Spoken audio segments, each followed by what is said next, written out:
We're ready for lecture number 28 by Jim Hendershot.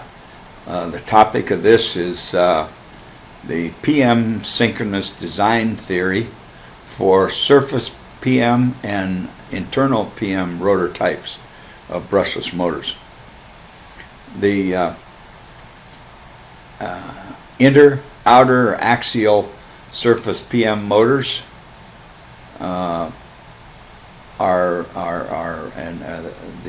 the back EMF of these is seldom sinusoidal. They're usually sort of flat topped. The magnet shapes can be arc shaped or bread loaf, and actually the magnets can be shaped a bit to try to make them sinusoidal. These machines are driven by 6-step drives, what's called as 6-step. That says 6-step. It's supposed to be 6-step drives. And that results in 120-degree electrical degree commutation. A unipolar drive means that it only produces current polarity of one polarity, and that requires 3 transistors, and only 1 phase produces torque at a time. 1/3 of the copper is utilized for producing torque and power. There aren't very many 6-step brushless DC motors driven this way. The most common is a bipolar drive with 6 transistors, the same bridge connection as an induction 6-transistor bridge, 3-phase bridge, with 2 phases producing torque at a time, or 2/3 of the stator copper is utilized to link with the rotor flux. The stator designs typically utilize phase coils placed around single teeth, but not always. Commutation requires some sort of a shaft angle feedback sensor to tell the stator gate drivers when to fire the coils or when to disconnect and connect the coils to the DC rail voltage to produce the peak maximum amount of torque. And the speed is proportional to the DC voltage, not frequency. Now the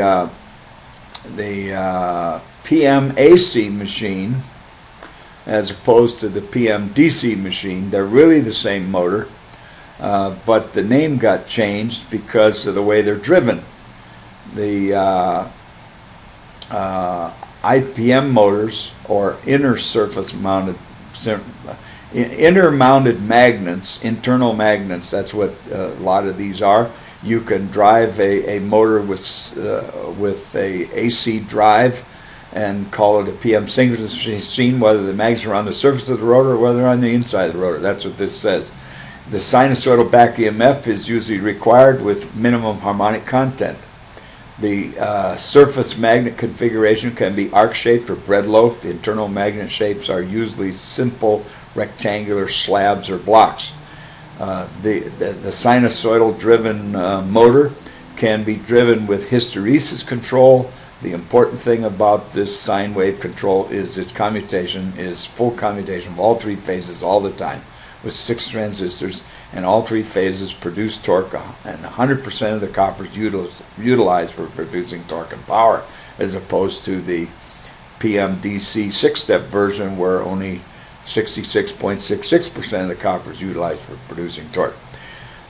This drive scheme also requires shaft position, the pole location on the shaft or the rotor position feedback. This can either be done sensorless or with sensors. You can field-oriented control of the current with D-axis and Q-axis control can be used as an alternative to hysteresis current control, and in fact the the D and Q axis current control has become the most popular these days. The 6-transistor bridge allows all 3 phases, as we said, to produce shaft torque, and the field-oriented control can be sensorless or because of as long as the circuit has enough difference between the D and the Q axis inductance so that it can be measured, then you can have a very good sensorless scheme. There's other sensorless schemes that use an open loop startup routine and use back EMF to determine rotor position, but those require a little startup procedure. The stator designs are typically designed to facilitate sine-shaped back EMF with one or more slots and coils per phase. The skewing of the rotor or the stator or the magnet poles themselves, shaping to make the air gap, vary the air gap, helps a lot for sinusoidal back EMFs as well. Here's what the back EMF comparisons look like for an ideal sine from terminals A to B, B to C, and C to A. These are all perfect sine waves, but the ideal trapezoid back EMF looks like this, quite square. Very hard to shield. Reality is somewhere in between for most machines. The circuit voltage equations for constant phase inductance are given by these equations here. The flux linkage equation, the voltage equation, and the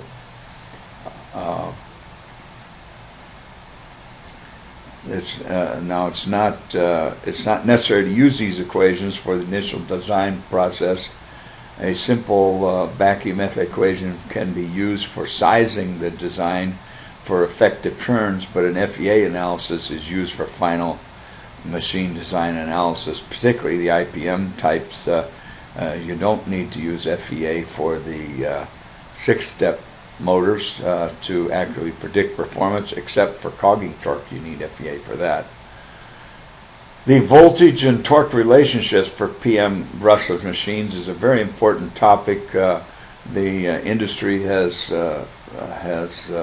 defined these two parameters in terms of a torque constant or a voltage constant, and for PM brushed servos is where this came from. PM machines that had the same flux linkage characteristics in the air gap as the brushless. It's just the commutation and the control of the windings is the only difference between the machines. So the relationship between the torque per amp, Newton meters per amp, and volts second per radian or volts per radian per second, these are, for a DC servo, these are exactly equal. Numerically, this is the same number. But for a brushless machine, they're close, but they're not exactly equal. If the voltage term is defined as peak, then they're pretty close to being the same. But otherwise, they're not the same if you're going to compare them in terms of their mean or RMS values. So, and sinusoidal voltages are usually expressed in RMS values, not peak. But if you look at this, if you have a copy of this book, this ISBN number given there, Design of Brushless Permanent Magnet Machines, in Chapter 8, there's a detailed discussion of the relationship between these two, and they're very important in terms of starting a design. The stator of the PM brushless machine, no matter whether it's a 6-step or a synchronous type, AC synchronous type, has 3 phases or more. You could have 6 phases or 9 phases. Sometimes a dual inverter, dual or triple bridges are used to share the current in the lead wires, and also to share the current in the transistors in the bridges. The phase or line-to-line output voltage shapes are either square wave or sine wave or anything in between, depending on the nature of the flux linkage. As we've said, the slot pole ratio, winding pitch, the pole arc, those parameters will vary the shape. The useful flux linkage equation for initial design, this is a very important formula for this allows you to make the turns per coil calculation estimates quite easy, assuming that K sub E is approximately equal to K sub T. Then you use this relationship of Z is the total number of conductors, active conductors in the stator, and P is the number of poles, and of course then we have the active flux per pole. And this assumes one parallel circuit path. If you have 2 parallel circuit paths, you have to put 2 or 3 or whatever in the denominator. And so we'll see how we're going to use this formula.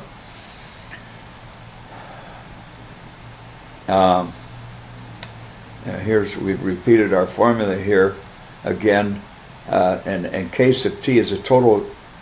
K sub T uses a total usable flux from the magnets times the total stator conductor, useful stator conductors, and times a constant. Everything else in there is a constant. The flux equals the magnetic flux density produced by the magnets in the air gap times the flux density times the area of the poles of the magnets. So from this relationship we can conclude that more magnet flux means fewer turns per phase. That's what this tells it. If the flux is higher, the Z's are less. Okay, so if the current density is too high, we need fewer turns, so we produce more flux somehow, so we need fewer turns. So in the same winding space we can use bigger wire. That's the logic. So same number of turns per phase for coil. If you use a weaker grade magnet, you got to have more area. If you change magnets and the flux density goes down, remember flux equals flux density times area. So that means that if the magnet's weak, you need more area of the magnet. Now these pictures here show the effects of the magnet area is quite large compared to the air gap area. This is a piece of soft iron that focuses the flux. It gives you a higher flux density. For example, you could use a very low flux density magnet, a ceramic grade that has 0.4 Tesla flux density, but because of the ratio of these two surface areas, you multiply that times 4 and you can actually get 1 Tesla in the air gap using a 0.4 Tesla magnet. Here's another example of flux concentrator. This area here is much less than this area here, so you get a higher flux in the gap than the magnet. Now internal IPMs are a little bit different, similar but different. The magnets are here's the stator coils, and here's the magnets, and here's the salients in between. So both of these magnets provide the flux. So the flux is this area plus this area times the flux density of magnet. That's the magnet flux. Here's another example of that. This is the Prius motor. As you can see, it's the stator's got 48 slots, 8 poles. The magnets are V-shaped, and these pieces here are soft iron between the magnets, and there's some leakage support webs here and here. Where does the flux go? It goes this way, and we'll see some finite element plots of that later. The torque component, the next slide we're going to look at the torque component from the magnets and the torque component from the saliency, and you see that here. Here's the formula for the magnet torque or alignment torque that gives you this torque here, and here's the formula for the reluctance torque, which is this torque here. So where these two are maximum and where they overlap here, so if you add these two components together, that's the resultant torque, the total torque you get in the machine, and you can calculate those from these two formulas. The IPM equivalent circuit looks like this. This is the D-axis equivalent circuit, and this one is the Q-axis equivalent circuit.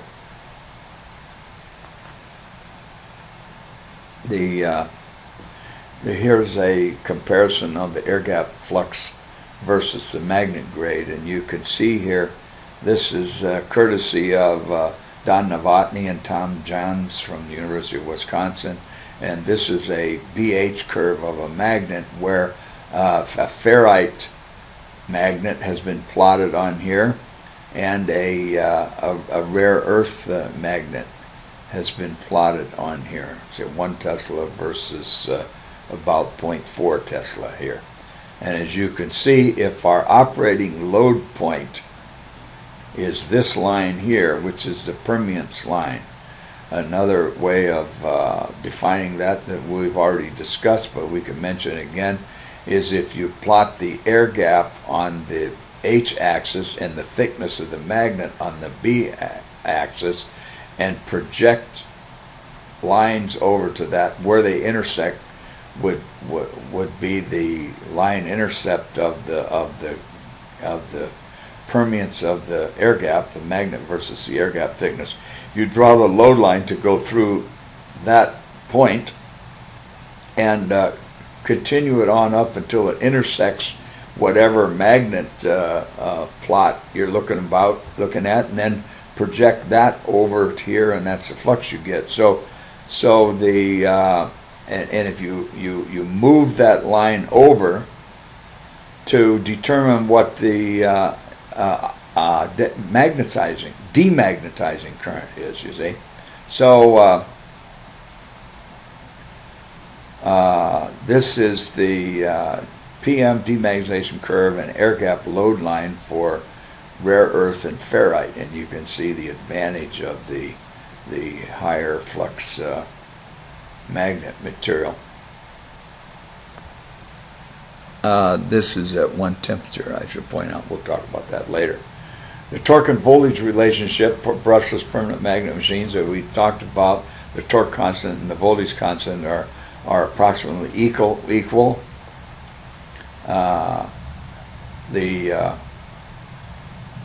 This looks like a repeated slide here.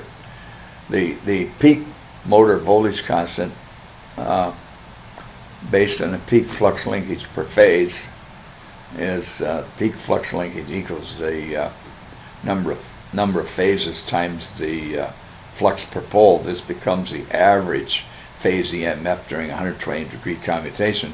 For line-to-line EMF, there are 2 phases in series, so taking into account that each phase coil has 2 sides which are linked by the flux equation, the equation for the peak case of E or back EMF becomes this. So our formula we showed before looks like this.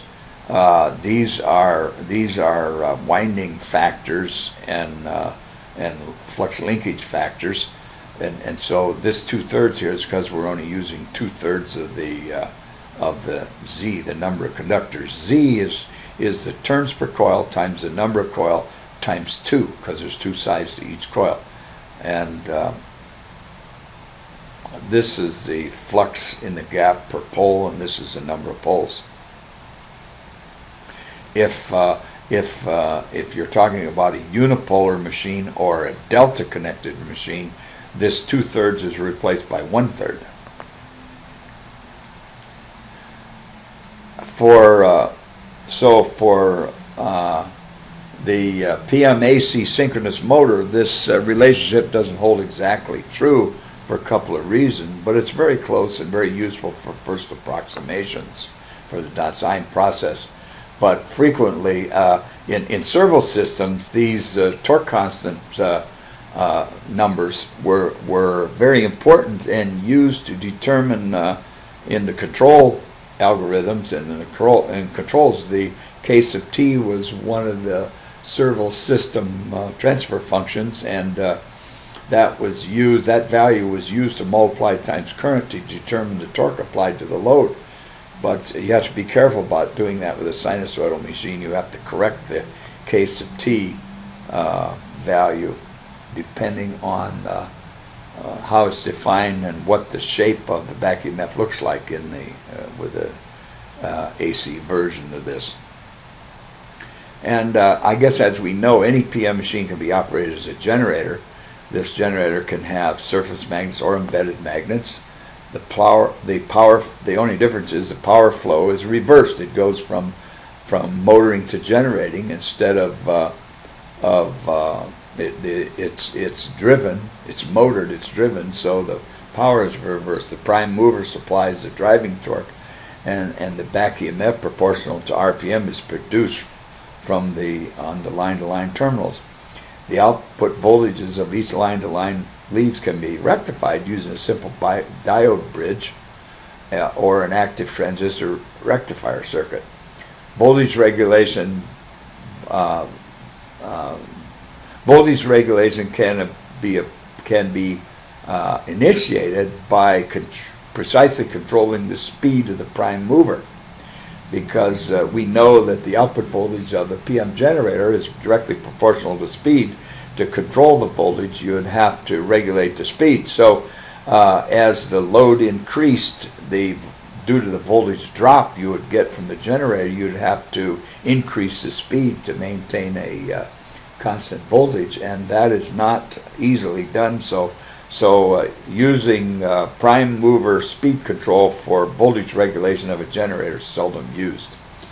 If a simple diode rectifier is used on the output of the generator, then a down chopper is usually used to regulate voltage. You design the generator to have higher output voltage than you want to regulate to, and use a down chopper to regulate the DC voltage. Of course, you need caps across the output to smooth it out, smoothing capacitors.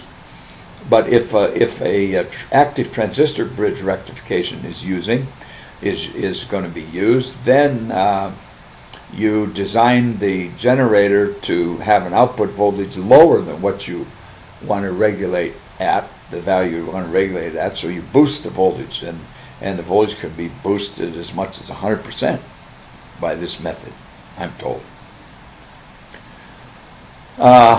For generators, there's different load types. There's open circuit condition of the generator, that gives you the maximum voltage. Then there's short circuit loads, infinite bus, that's on the grid, diode rectification, passive impedance, and active rectifier.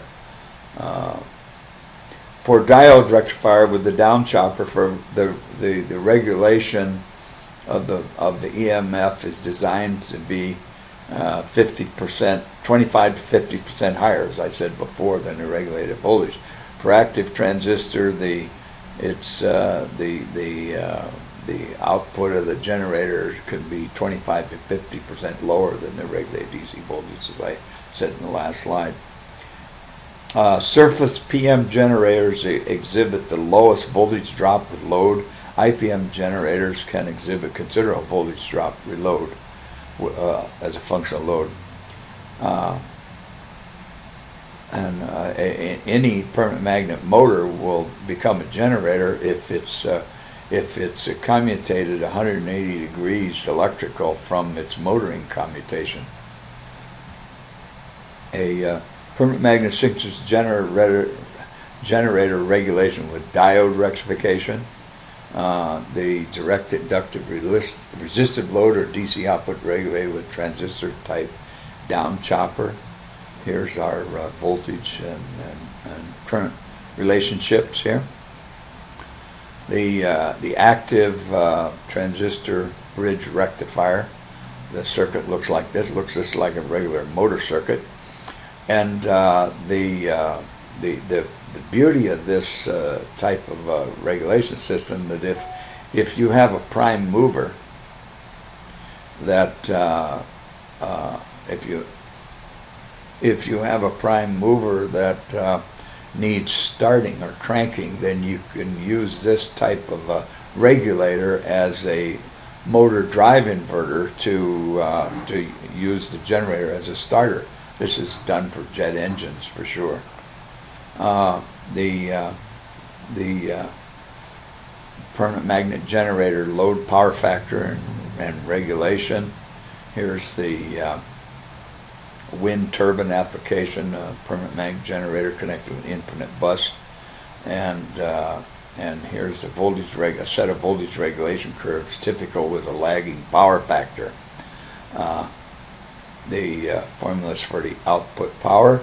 For more rigorous discussion of this performance connected to different loads, see Chapter 9 in this book. Here's what happens with the torque production of a square wave driven brushless motor, 3-phase with only 2 phases conducting at a time. This is a case where the three phases are Y connected, and each one is connected and according to each one has an H bridge on the phase, and this is the torque production scheme. So that concludes this lecture.